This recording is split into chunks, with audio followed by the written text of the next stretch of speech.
नमस्कार, मी सचिन महाडिक.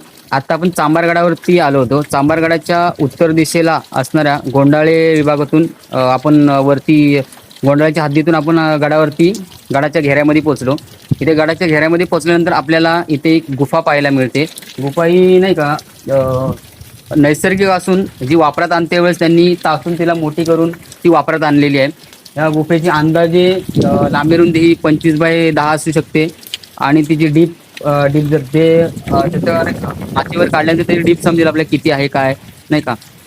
तर अशी गुफा बघण्यासाठी नाही का आपण आपल्या विभागातल्यानी सगळ्यांनी आलं पाहिजे, इथं पाहिलं पाहिजे. आपल्या तालुक्यात असणारा हा ऐतिहासिक ठेवा जो आपण जपला पाहिजे, सगळीकडे नाही का पोचवला पाहिजे, सगळ्यांना कळलं पाहिजे. त्यासाठी आपण अशा गड किल्ल्यांची भ्रमंती केली पाहिजे. आणि आपण आता या गुफेच्या आतमध्ये जाऊ.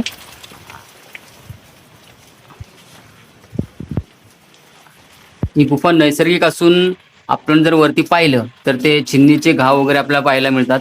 म्हणजे ही तासून तिला मोठी केलेली आहे, तिला एक शेप देण्याचा प्रयत्न केलाय. आणि ही खूप अशी मोठी गुफा आहे आणि ही नक्कीच वापरात आली असावी.